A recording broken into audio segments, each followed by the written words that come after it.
Welcome back to Big Mouth and welcome to another edition of the dceu Daily. Take a look at this. Thank you, dceu for posting this on your social media.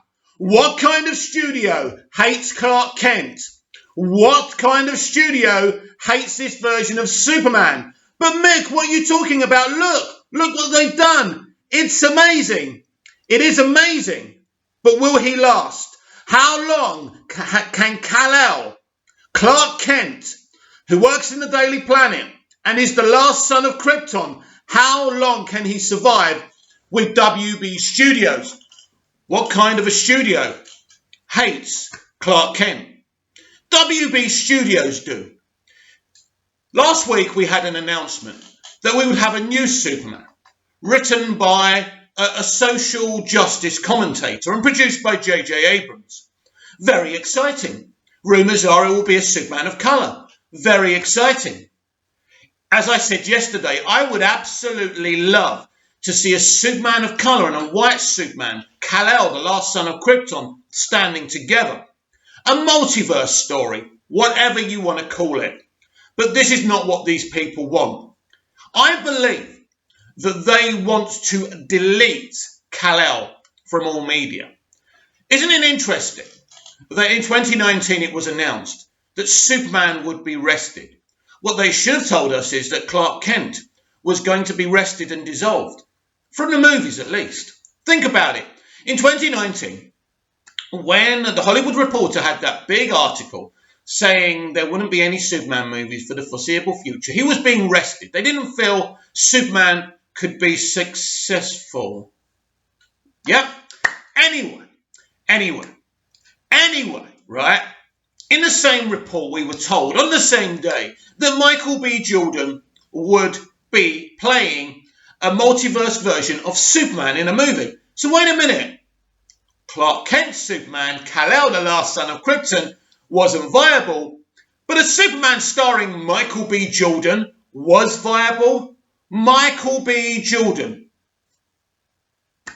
Yes, I do believe that WB now hate Clark Kent and are trying to dissolve him from the movies. And, you know, what I've just showed you is Superman and Lois, kind of counteracts that. But Clark Kent, Kal-El, should be in films. Now, he's great in Superman and Lois, but he's also a family man with family problems because it's a television show with a low budget. And they can't have Kal-El doing the things that we like to see him doing.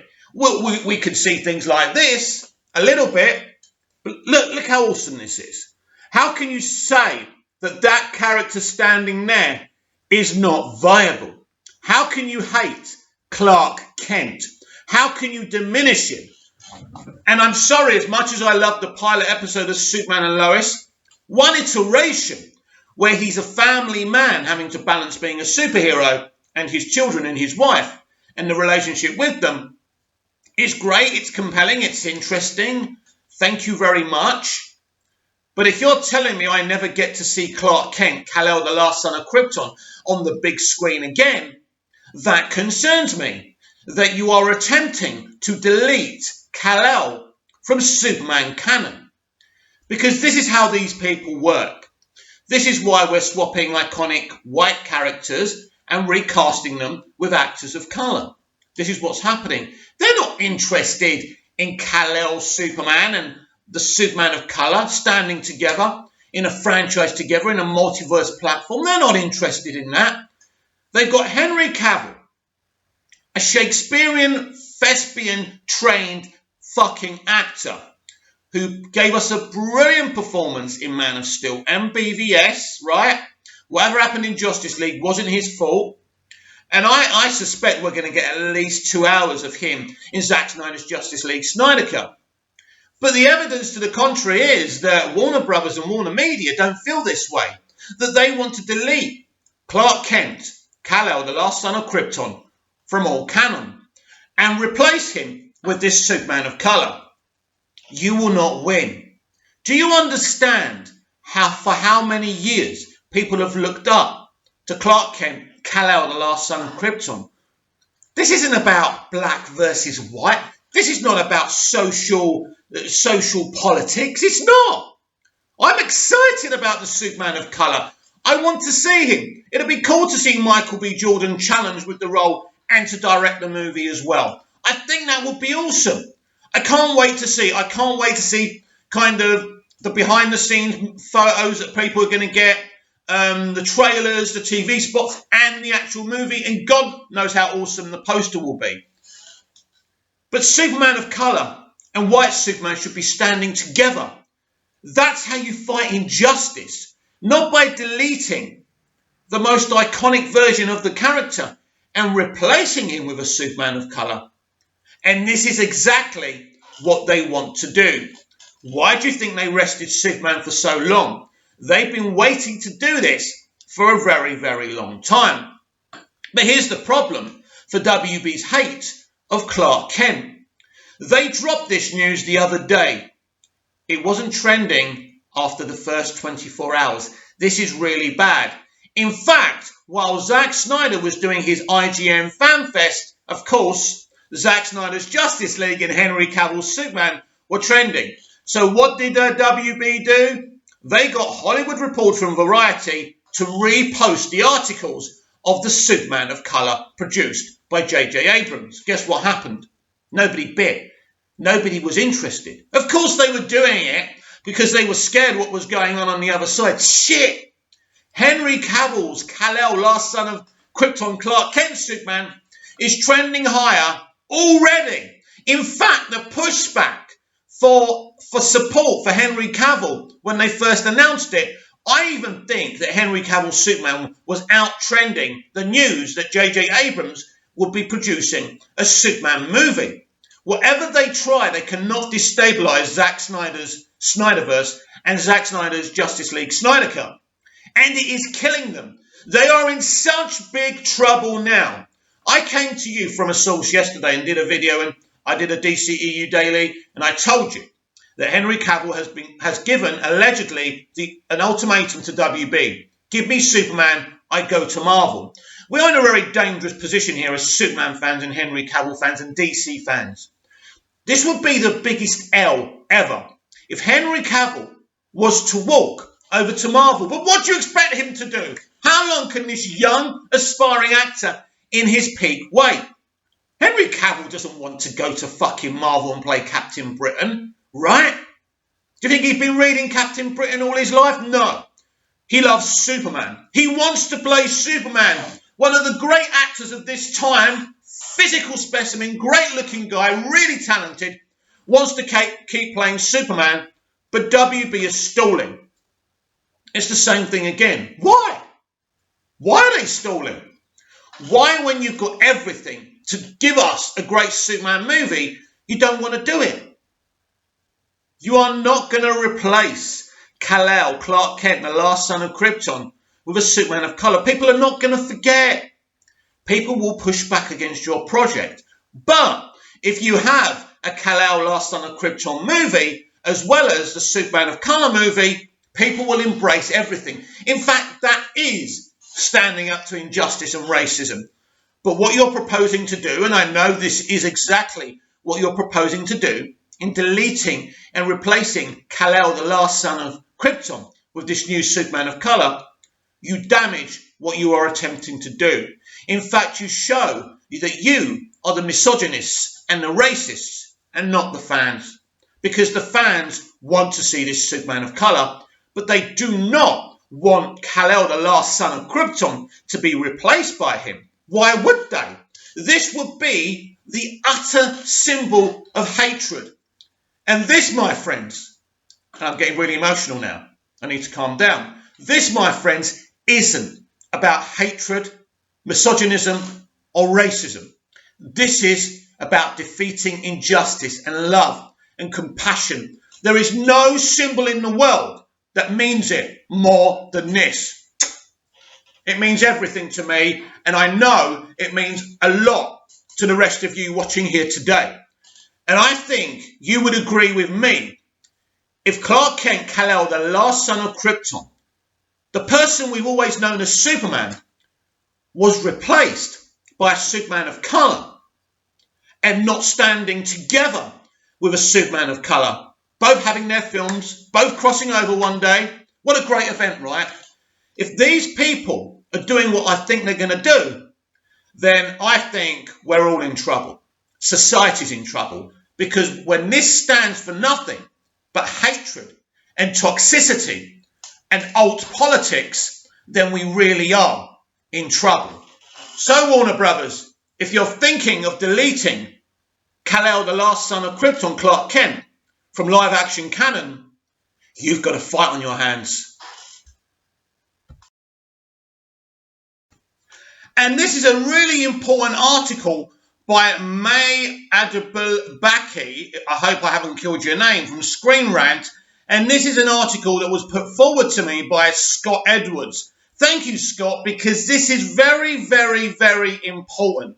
I'm going to read this before I react to it because I'm very, very disappointed about this. Erasing Ruby Rose's Batwoman is a betrayal of her key crisis role.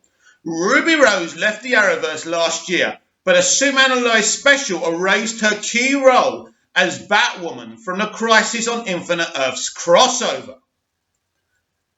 Erasing Ruby Rose's Batwoman is a betrayal of her key role in Arrowverse's Crisis on Infinite Earths crossover. The actress announced she was parting ways with Batwoman following the end of Season 1 in May 2020. Prior to all that, Rose's Kate Kane took part in the 5-episode mega crossover that saw the superheroes, including The Flash, Supergirl and Green Arrow, band together to stop the villainous Anti-Monitor from destroying the multiverse. However, in a recent 30-minute special called Superman and Lois, A Legacy of Hope, which aired after the series premiere of Superman and Lois, Rose's Batwoman was edited out of an important clip from Crisis on Infinite Earths. In the 5th and final episode of the crossover, The Flash, Supergirl and Batwoman, Black Lightning, Martian Manhunter and Superman and White Canary came together to form the Justice League, an elite superhero team that could be called upon whenever the world needed saving. So forming a new team in a more official capacity makes sense. Per the Arrowverse, a world-threatening catastrophe happens at least once a year. Their gathering was the start of a new chapter as they said goodbye to fallen hero Green Arrow and moved forward as a unit. It was especially wonderful to see the heroes together on what is now Earth Prime following the reboot of the multiverse. However, whereas Rose's Batwoman once stood next to Sarah Lance and John Jones in the scene, the Legacy of Hope special removed her completely. Yeah, they removed her completely. This erasure is a bad look. Rose's Batwoman may no longer be a part of the Arrowverse, but that doesn't mean everything she was once a part of should be erased. There's also the fact that Kate Kane played a crucial role in the crossover. She was revealed to be a paragon. A paragon.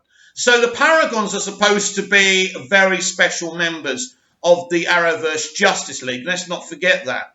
So they decided to make her a paragon, probably because she was an LGBTQ plus woman, right? Let's be honest about it. And now they've erased her. Wow. Of courage, a paragon of courage after defeating the shady Bruce Wayne Batman of Earth 99. That damn Batman, that damn man, right? Offered plenty of support to Kara Danvers in a time of doubt and assisted the rest of the superheroes in the defeat of the Anti-Monitor. Kate also became a founding member of the Justice League, and we all know why. And removing her from this pivotal scene from Crisis, even if it's only in the special, disparages her legacy and acts as an erasure of her importance as a character. Yes, Rose is no longer a part of the Arrowverse, and the role of Batwoman is now in the hands of Ryan Wilder, an original character played by Javicia Leslie. The actress is likely never coming back, but that shouldn't mean her previous appearances need to be ignored and removed. If it's an issue of legality, then the special could have used another scene without her in it. Going the extra mile to remove her is in poor taste. To be sure, Kate Kane Batwoman isn't erased in the actual crossover episodes that appear on DVD and Blu-rays of Arrowverse's shows, so why edit her out of the scene in the Superman and Lois special? It's worth noting that Melissa Benoist's Supergirl, David Harewood's Martian Manhunter and Cress Williams' Black Lightning are leaving the Arrowverse since their respective shows have been cancelled. It's doubtful, however, that they will also be edited out of the crossover scene, although to be fair to that point to WB, they're probably going to be used without them being in an active TV show. That's important to know. In the future, making Rose's absence from the scene all the more noticeable. Ultimately, removing Rose's Batwoman is to retcon and alter what happened in the Crisis on Infinite Earths crossover, which is wholly unnecessary and disrespectful. Welcome to Hollywood, everyone. Welcome to the alt-left liberal Hollywood who want to represent everyone. Yeah? Imagine it if Javicia Leslie's Ryan Wilder was edited out of this because she left, right? And replaced by Ruby Rose. You'd all be saying, right, yeah, you're erasing a black woman from existence. That's so racist. You'd have Ray Fisher talking about Jeff Johns yet again and how racist he and WB are. But is it acceptable to erase this white LGBTQ plus woman? Of course it's not. But it's all their rules, you see. They're hypocrites, right? They keep on talking about representing people of colour, the most represented minority in Hollywood. Do you think we will ever have a Native American Superman? Of course not. They invaded the Native Americans' country. Where's the representation for them? Where's the compassion for them? They keep on talking about being kind and being compassionate, right? Not to Native Americans. They used to make cowboy films where the white cowboy was the hero and the Native American Indian was the bad guy. Think about that for a minute. That is how racist and toxic Hollywood has always been. But they now want to convince you, because it's hip and cool, that they're all for representation and inclusion. They deleted an LGBTQ plus actor out of existence because it didn't suit their narrative. Why did Ruby Rose actually leave her role as Kate Kane in Batwoman? I tell you why. Because she couldn't handle the role. They did no research. She played some roles in films, but it was clear that she was a very inexperienced young woman in terms of acting and physical acting in terms of stunt work. And she even had an accident. Where was their compassion when this LGBTQ plus woman was in an accident during a stunt? Did they give her a chance to heal? No. And then when she couldn't handle it and there were problems on set, they removed her. They got her to make some kind of statement thanking them. Thanking them what? For sacking her? There's a soap in the UK called Hollyoaks who cast inexperienced actors who have never done anything before. Maybe a bit of modelling, right? They get them all together. They have them living in halls. They train them up.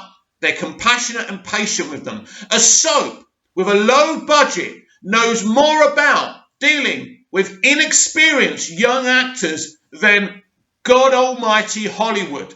That's where we are now. They deleted her out of a documentary. How small-minded can you be? She's not going to be in the new Justice League. The character's vanished. That's the story. That's fine. And if you want to make Javicia Leslie's Batwoman a paragon, I'm fine with that, because you're going to do that anyway, right? You already commissioned Batwoman for another season, even though the ratings are dropping more than a hooker's drawers, right? But you erased an LGBTQ plus woman just because she couldn't handle the role, and you weren't willing to work with her and be compassionate. This is the thing. You cast her, you knew she was raw, you knew she was inexperienced, and you erased her.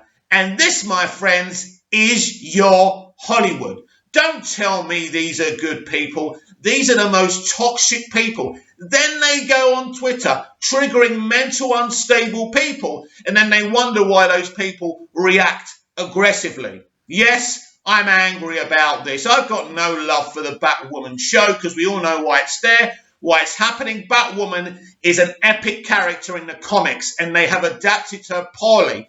but the treatment of Ruby Rose is disgusting. And I have more compassion for her than the big boys and girls over at Hollywood.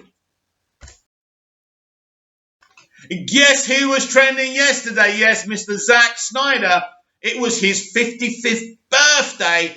Wow. Well, I'm younger than you, Zack. What can I do? And I look it right.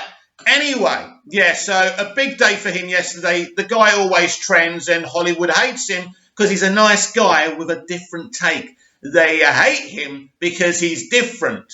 In fact, a verified account the other day was being toxic about Zack's daughter because Zack mentioned that the Hallelujah song was her favourite song, and he was trying to disprove this. These are the kind of people that hate Zack Snyder, who call him a racist and a sexist. It's amazing. None of these things, of course, are true about Zack, but he's different, so we've got to destroy him, haven't we? We can't allow anything different or unique. Anyway, I'm on a roll today, as you can see. So, Screen Rant's Richard Fink has got this article, Why Zack Snyder's Justice League Isn't Releasing as a Series. And this is interesting. The Snyder Cut has shifted from a movie to a miniseries back to a movie, and Zack Snyder reveals why they decided to skip the miniseries concept. Zack Snyder explains why Justice League was changed from a 4-part miniseries to a 4-hour film. Zack Snyder's Justice League is finally arriving to watch on HBO Max in March. That will continue the story the director started in Man of Steel and Batman vs Superman Dawn of Justice. Zack Snyder's Justice League was always intended to be released as a film, but at one point it was considered to be released as a miniseries. And if you remember on this very channel, I got very angry when that rumour came out and it became fact. But I thought, if that's what Zack wants, that's what Zack wants. I'm not going to go against his wishes. And you know, it would have been exciting every week for 4 episodes to have these cliffhangers, because he did kind of pitch cliffhangers to Jim Lee and Walter Hamada and Toby Emmerich. At DC Fandom, Snyder announced that Justice League would premiere on HBO Max as 4 one-hour installments on HBO Max, with the indication each chapter would drop once a week.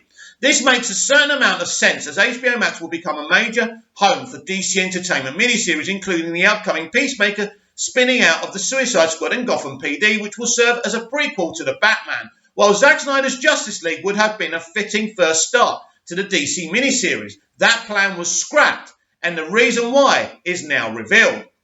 At IGN FanFest, Snyder made an appearance and confirmed that the decision to go from the announced miniseries to a 4-hour film came down to if certain contracts behind the scenes and if they would allow for it. While he toyed with the idea of doing the miniseries, the ability to watch it at home makes the 4-hour film more accessible, as audiences can pause the movie to use the restroom or grab food at their choice. Snyder also made a point of noting that fans have waited long enough. He doesn't want them to wait any longer, and that's a great point. The contracts for the stars and various higher-up crew members is something that might not be immediately on the minds of fans, yet given the status of the film and certain precedent behind it, that would raise a lot of logistical questions. Zack Snyder has stated he passed on getting paid in exchange to have a complete freedom on the project, but Warner Brothers would have had to pay the actors who returned for the reshoot scenes and probably renegotiate contracts for the other stars of the movies, as turning a cut of a film into a television series would change the conditions of the original contracts they signed and how they would receive compensation or residuals for it. Warner Media had to pay Gal Gadot and Patty Jenkins over $10 million each when they moved Wonder Woman 1984 from a straight theatrical window to a day-and-day release on HBO Max. $10 million is chicken feed to these people, by the way.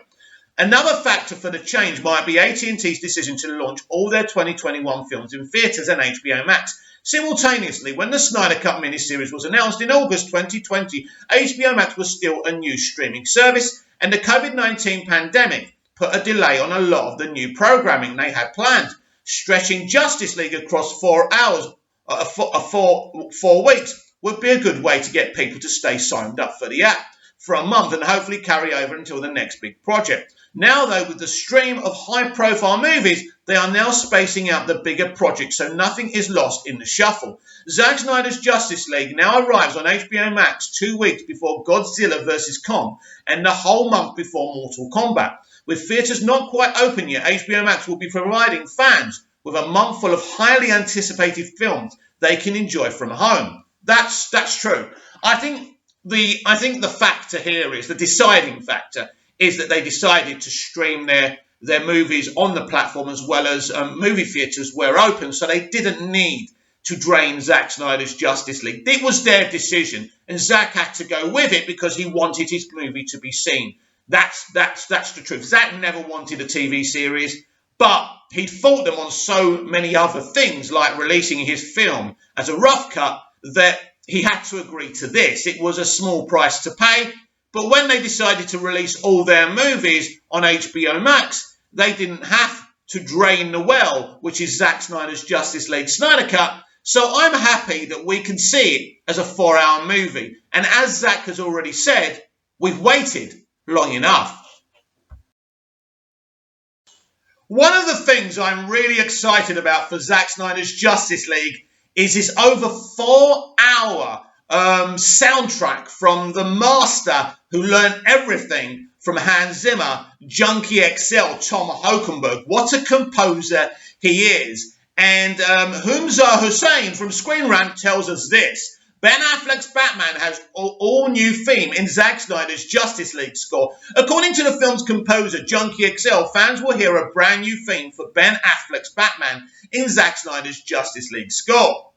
Ben Affleck's Batman will have a brand new theme in Zack Snyder's Justice League score. After nearly 4 years since the theatrical release of Justice League, 2 years of the Snyder Cut campaign, and almost a full year since Zack Snyder's Justice League HBO Max announcement, the wait to see Snyder's much talked about project is almost over. The over 4-hour long film releases on HBO Max on March 18th, and it will showcase Snyder's original vision for Justice League, which includes new elements revolving around Affleck's Batman, such as the spotlighted scene with Jared Leto's Joker in the recent trailer.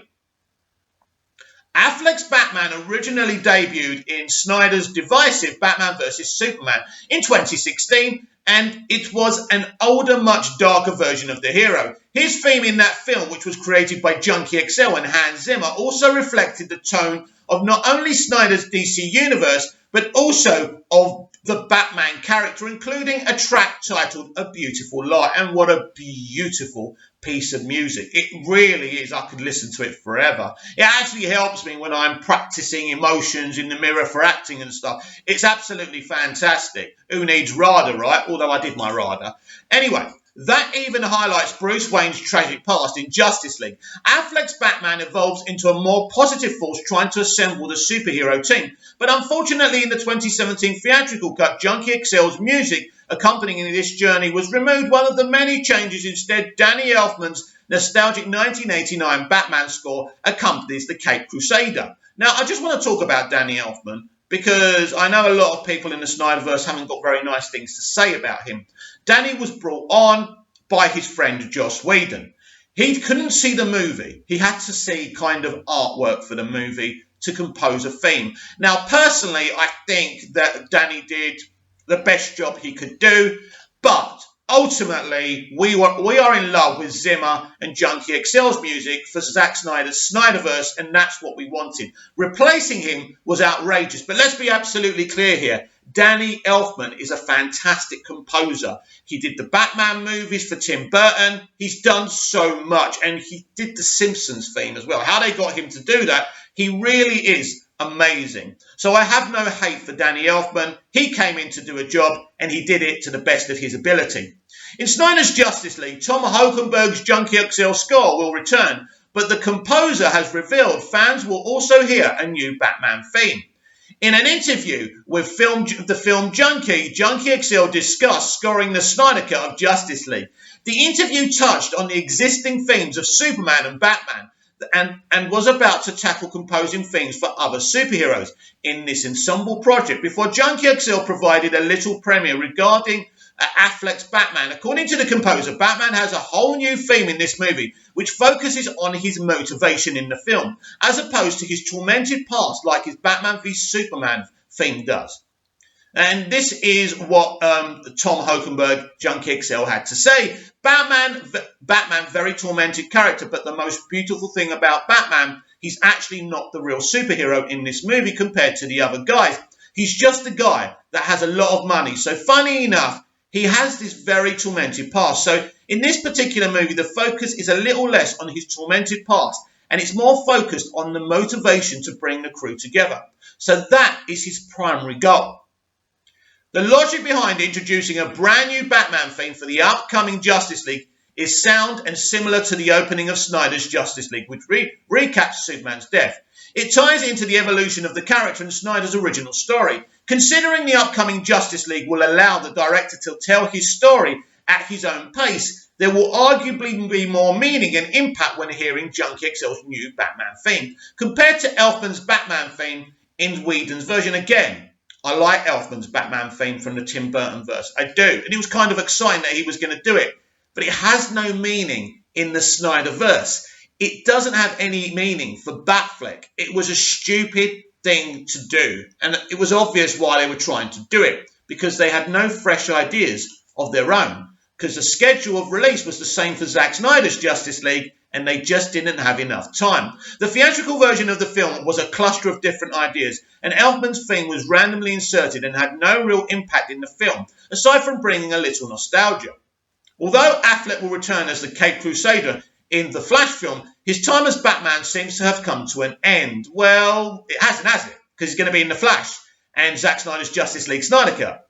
Seems to have come to an end. And it's likely his new theme may be one and done in Snyder's Justice League. Oh, shut up! Shut up!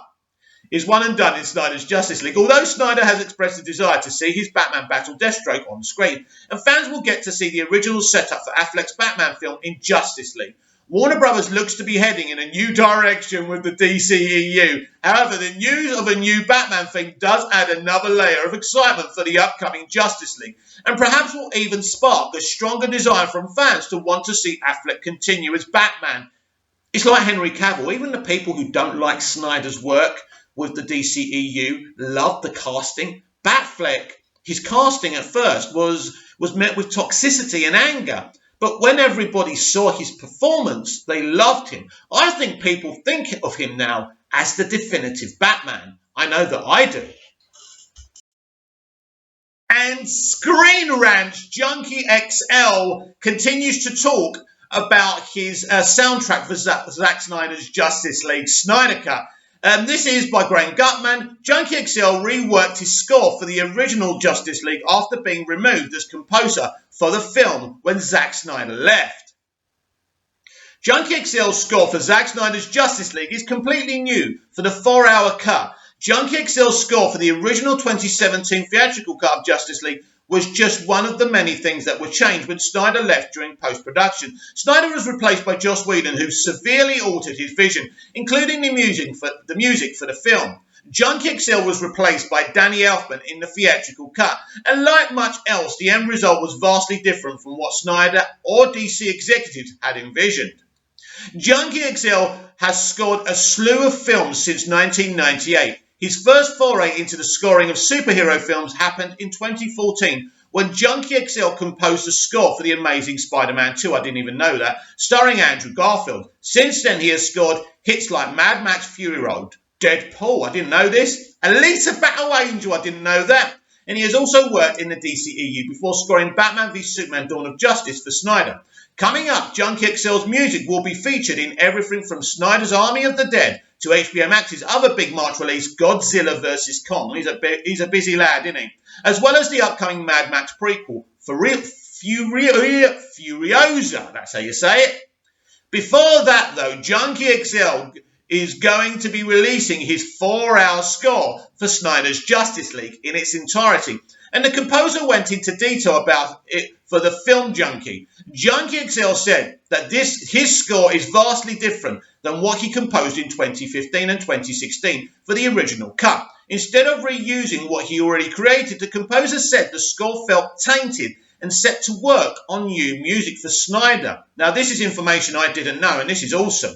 The new score is set to keep up with the rhythm of Snyder's 4-hour vision, following the peaks and valleys of the action and the character moments in order to better reflect what is happening on screen. This is very exciting. You know what I'd love? I'd love to have his original score home where I could listen to it, and his news score and play to fucking death. This is what Junkie, aka Tom Hokenberg, had to say. I feel I have better ideas now. The 2-hour cut I was working on in 16 and 17 was just like hammering and hammering, just to get to the end of it. And now when people see this movie, there's insane action sequences, but when you come down to it, there's 10 to 15 minutes of storytelling where you really understand what the world is, where these characters come from, and what is at stake. So it's not like it starts with action and goes to the end. It's a really well-balanced 4-hour experience. The 2-hour version was so high octane. There's things in of the original Justice League score that were great, but for me that score became tainted because I was booted off. I'd love to listen to the 2-hour one as well as the 4-hour one. Who's with me? Smash the like button if you agree that you want to hear the 2-hour soundtrack as well as the 4-hour soundtrack. And maybe we could create some kind of movement here. I'd love to hear it all because this guy's music is perfection. It would likely be difficult for Junkie XL to salvage what came before it, both because of the emotional aspect of the original score and because it sounds like Snyder's version of Justice League is vastly different than the 2017 theatrical version. A 4-hour film is an altogether different beast than a 2-hour cut, and the score needs to reflect that. It can't all be high octane moments, as Junkie XL wisely points out. When Snyder's Justice League hits HBO Max in mid-March, it will usher in an end of an era, and here we go again, an end of an era, and Junkie XL's music is perfect for the moment. The composer laid the foundation for the Justice League in his score for Batman v Superman. It will all come to a head when he finally gets to complete his vision for Justice League. It may be several years after Snyder, and he originally planned to do so, but it's better late than never, and I agree. Now, Junkie makes a very, very great point to Davey Pena here in his interview with him, saying there's 15 minutes of character development and emotion. Could it be in this film that we get a montage of a kind of origin story for Aquaman, Cyborg, and the Flash? Could it be we even see a little origin for the Flash here? And this is what he's talking about, this emotional 15 minutes of music. Now, when Tom talks about the 2-hour cut and his 2-hour soundtrack, that film was squeezed 2 hours because that's what Sugihara wanted. It wasn't Zack's vision. So literally they had to squeeze this film, which had a lot of action, and put it all together. So Tom had to have this big, thumping, action-packed theme. Would that have worked? Would it have worked? It wouldn't have been Zack's vision, but it certainly would have been an exciting movie. I guess we'll never know. But something tells me when this becomes the biggest streaming event of all time, we may see that original 2-hour cut, as well as a 4-hour black and white cut that we're already getting on HBO Max. We are, if you're a DC Snyderverse fan, we are in an exciting arena. And finally today, there's a great article on CBR.com from Ben Wasserman. Batwoman will question Batman's most unbreakable rule, the killing rule. And this is why Zack Snyder got himself in a lot of trouble in BVS and his vision. But Batman has killed before in films in different ways. But anyway, before I read this, I want to make a comparison because I like these kind of questions being asked. Should a superhero break their no-killing rule? And now we're going to read it, and it's about an upcoming episode where she's wondering if she should kill Alice for the death of her mother. Now, there's an episode of Smallville written by Jeff Johns called The Legion. Now, Clark Kent's best friend on the show, one of them, is Chloe Sullivan, played by Alison Mack. And what happens is she's taken over by Brainiac. She pretty much is Brainiac at this time. So when the Legion come and say, listen, Clark, there's no hope for her. Your friend is gone.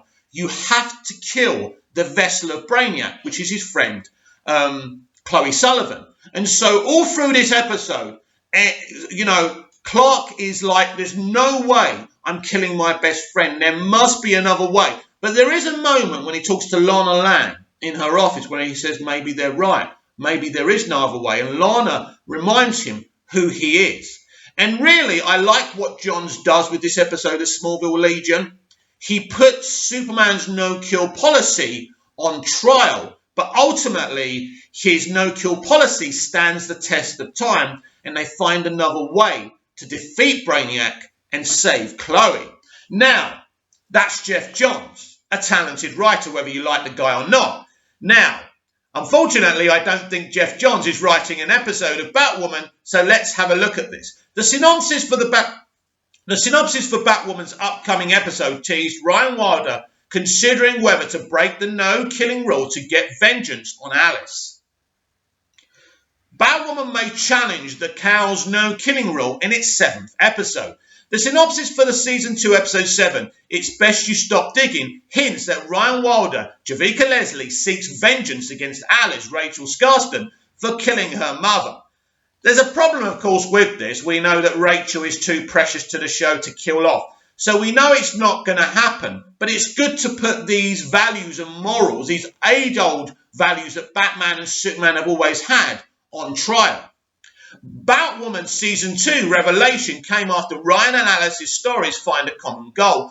Locate Coriana so that Ryan can cure her kryptonite poisoning and Alice can discover Kate Kane's Ruby Rose whereabouts and learn how Safaya Shivana Gali erased her memories of a romance with Ocean Nathan Owens. In Season 2, Episode 6, Do Not Resuscitate, scientists at Hamilton Dynamics also showed interest in finding Coriana, desiring a miracle cure like the one Mary used to combat Alice's infected bats. They cannot properly synthesize that type of drug again without a new Desert Rose. The episode ended with Ryan, Batwoman, reluctantly giving those scientists a map to Coriana to protect Sophie Moore, Megan Tandy, which was revealed to have been hidden underneath the blood of a Jack Napier painting.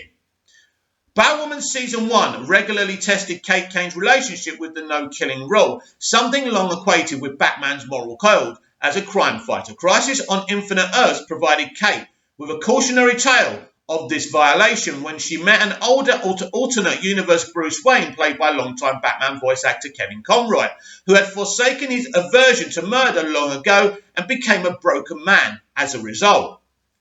Later, Kate ended up breaking the code herself after learning that Alice Beth Kane's childhood captor, August Conrad, had also murdered their mother and in a rage strangled him to death. While Alice thought this act would bring them closer together, Kate ended up betraying her sister and locking Alice in Arkham Asylum, causing her to swear vengeance. It's one of Kate's many betrayals, by the way.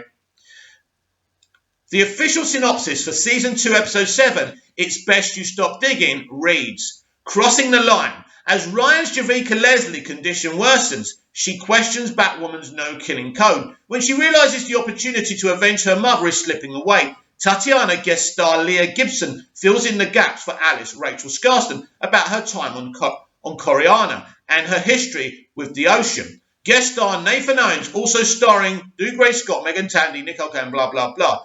Batwoman stars Javicia Leslie, blah, blah, blah. We don't care about that. So it's good to do episodes when you challenge the morals and the aesthetics of the characters. And you say to them, you have this no-kill policy, but how would it feel to kill someone that killed your mother? It's interesting to me because when my mum was ill before she died, regrettably, I felt that the hospital didn't treat her right. They didn't want to treat her. They were giving her oxygen. With her condition, oxygen was poison to her. Ultimately, I believe that's what killed her. Now, all I wanted to do was march into that hospital and do some unseemly things. And I didn't. And that was my test to know my no-killing rule, because most decent people don't want to go around killing people. And I think it's totally fine to challenge these moral codes. And as I explained to you, the episode of Smallville Legion that Jeff Johns wrote displayed this beautifully. I'm just not sure the writers of these shows can do it. These current Arrowverse shows are not as talented as the people Alan Miles got together on Smallville. Well, my friends, March the 18th is approaching. Soon the talking will stop. And on March the 18th, you will know why it was the right decision to kill Superman, and it wasn't too early to kill Superman. Comment down below. like, share and subscribe, and I'll be back tomorrow with even more DCEU Daily. See you again soon.